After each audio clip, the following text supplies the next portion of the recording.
Mehta's career seems to be on the fast track to success as he won innumerable accolades for his first feature film, Amal, released in 2008. And now Mehta is directing 2 feature films simultaneously. We spoke with Richie about these 2 projects that he is currently editing and will be heading to screens across Canada in 2013. Tell me what you were going for with I'll Follow You Down. It is about a father who goes on a business trip and never comes home, and the resulting chaos of the mystery. The mother and son, grandfather, kind of left baffled. What happened? Why? And it's, I mean, essentially a domestic drama with a tinge of a sci-fi element in it. I was looking at some of the deleted scenes in Amal the other day, which is on the DVD, and there was a commentary on it, which I had done 4 years ago. And so I watched them with the commentary, and there was some really interesting stuff I was saying. And just saying, this is why we cut things, this is why, and I'm like, okay, yeah, okay, that's actually really good. So you forget, I think you go through things cyclically.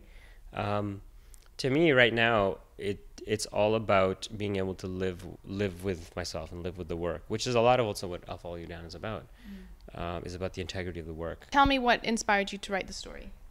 Thematically, well, literally, I was at picking up my friend from the airport 12 years ago, and he was not coming off the flight, and I started inquiring as to, was he on the flight, was on the manifest, and this was right before 9/11, and they said they couldn't tell me whether he was on the flight. For security reasons, I couldn't even verify whether he got on. Eventually, I found him, but there was an old lady standing beside me in the airport waiting for her husband. And she was freaking out because he wasn't coming off. Aww. And I realized, well, what if he never comes off? And what if she never figures out what happened to him? Her whole life may collapse. And then I did some research and found out this was a phenomenon. It happens to thousands of people a year, especially guys who go on business trips and never come home. And you never know what happens.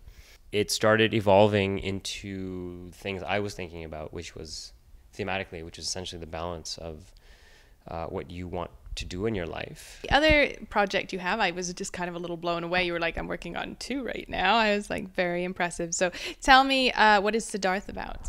Sidharth is about a working class man in New Delhi, and he ends up sending his son away to work, his young son, bring in some extra money, and the son disappears. So he ends up kind of looking for him, searching for him, and he finds out that he may have been trafficked. So it becomes a journey of looking for him despite the social and economic limitations based on his class.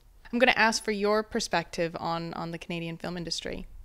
My perspective is skewed because I have been lucky, to have two feature films financed through them. So actually 3.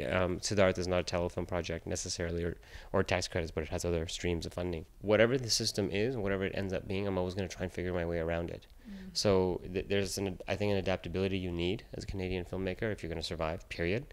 So in that way, I try not to evaluate the situation. I just kind of look at, okay, well, what is it, and what do I really need out of this, and am I worthy of it? I mean, I'm really privileged. I've taken money from, tax money, essentially, cultural money, and done stuff with it. And I think there's a responsibility to that.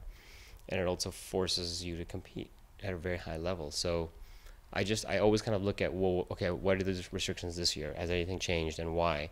And how do I navigate that and still say what I want to say?